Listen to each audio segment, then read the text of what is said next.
đi tham gia gà đá với cái bền luôn.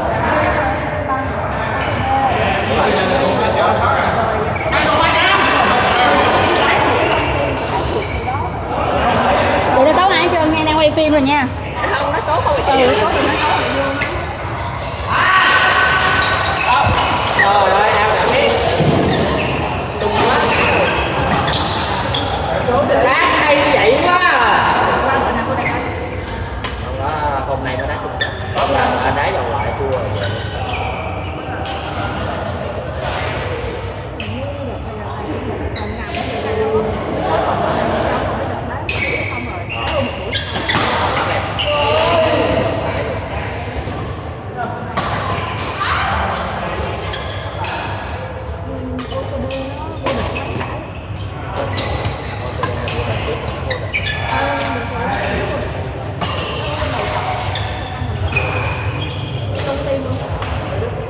Hôm qua anh đi đá thì thấy giống như bên mấy cái đám rồi giống như nó nước ngoài đá anh thấy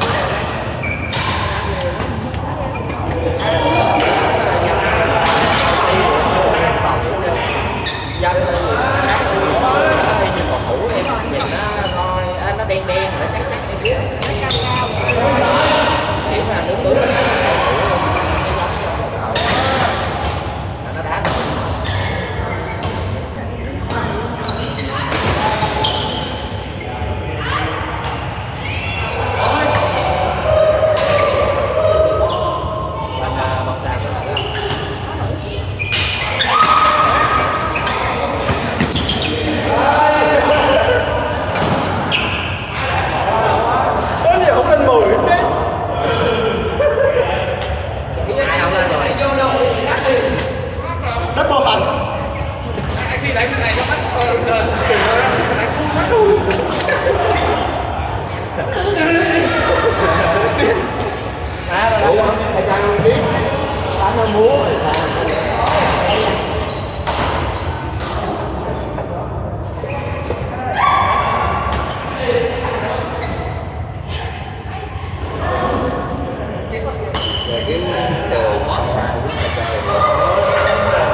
anh quýnh 7 7 rồ luôn, quýnh 3 cây 7 7 triệu dương, quýnh 7 7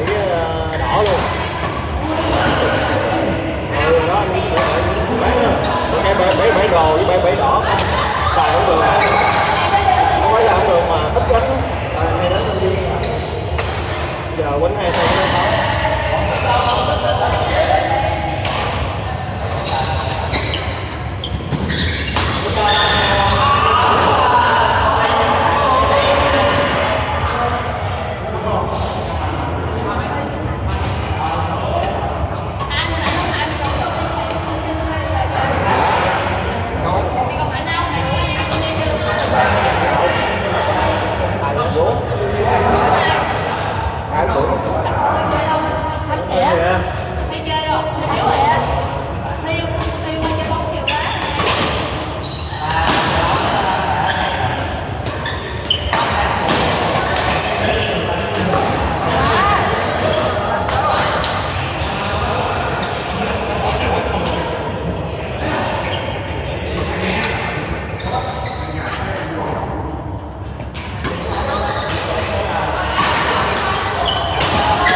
Mình chạy vô rủ người ta chơi mà tháo về.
Hai đứa Suzuki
đây là nhà hàng màu xanh lá cây. đây là À, không bị cứ phải là không có bạn. Đây còn đấy lên ngân hàng. Đây ngân hàng hả? đây là bây giờ đây Đây đây là đây là cái đi của thảo đó. cái đi.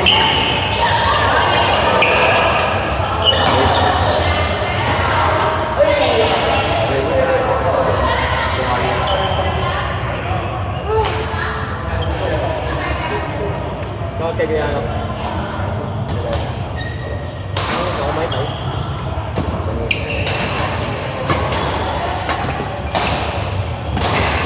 Ba tỷ em học hết cả Reddit cả này kia.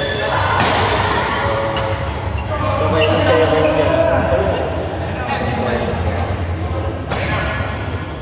chấp là sẽ chấp luôn. Vay mua xe mua nhà có kèm mở thẻ mở gì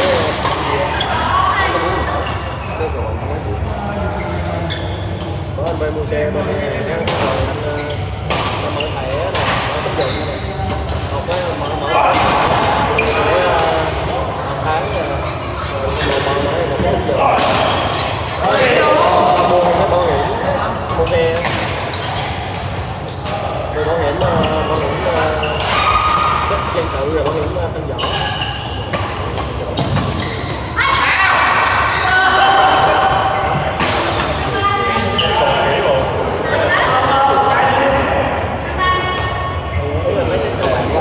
Thật ra không bắt đó có cái bảo hiểm có luôn nhưng mà không có bảo hiểm anh là bị bảo hiểm thân võ với dân sự. Tại vì năm nay á cái xe nó đang có nhiều người nó có đi làm được bữa nay 50%.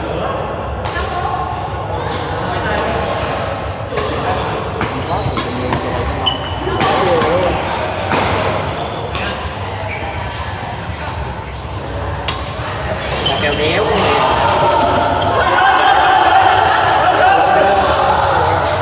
Biết đây là con tóc à.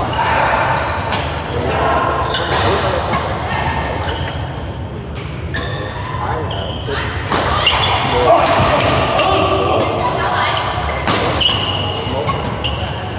Thái hôm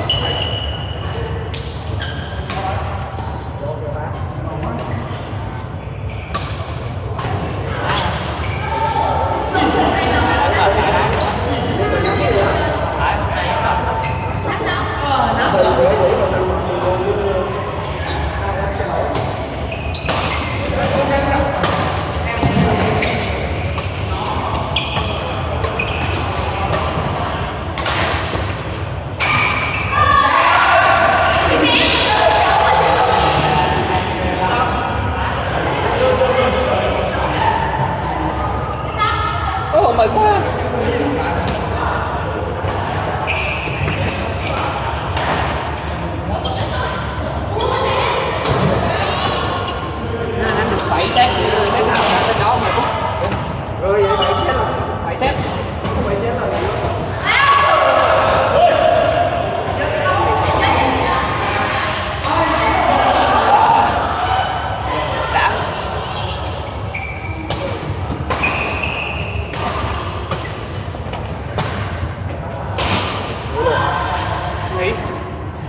7 set rồi.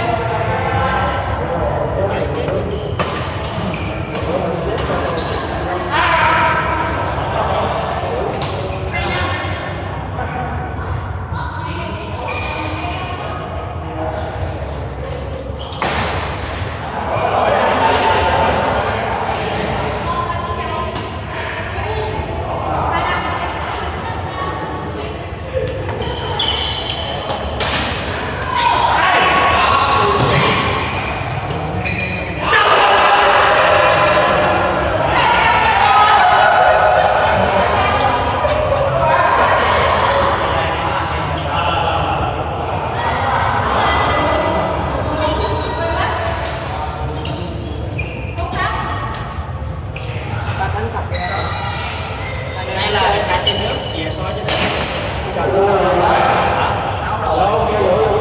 Đánh chơi đi á, em lên phát đánh chơi. Rồi rụng thôi chứ. Nó phải dạy cho rồi.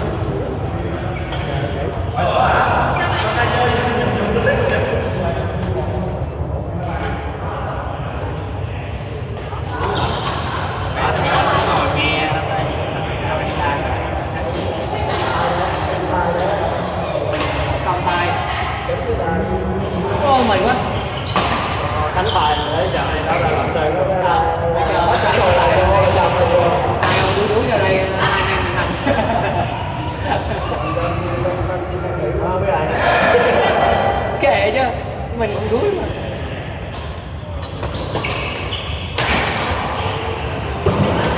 thấy không, vô trọng biết là cuối cùng của mình đó. Dạ. Vô hai trọng biết cuối cùng của mình đó. Hai người em thì nghĩ Thì cái quá đi tiếp sau thì cũng như vậy rồi. Giờ làm cái gì? Ở em thì còn biết treo gì đi Hà Nội không? Có chết. Đâu đi Hà Nội được không? Mày Hải đi đâu mày Hải? Đâu, là mày Hải nói. Lâu lâu mới gặp mà. Sao về hả?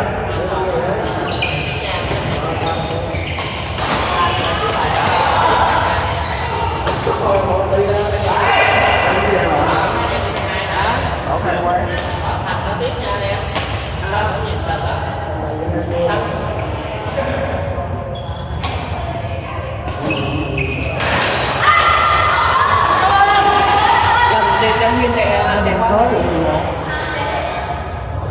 thới là đây nè, bình thới là ngay đây nè. Nghe bình thới đi. Ở đâu vô anh em muốn taxi quá. Em đi chung Khỏe. Đi chung đi taxi rẻ hơn đi. Ủa em đi rất mà. Ừ. Chứ chẳng lẽ đi xe máy chết rồi.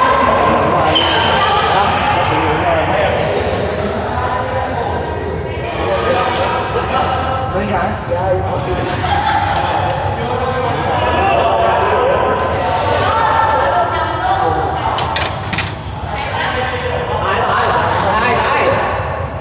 Em với anh Thắng còn còn 4 tay nè.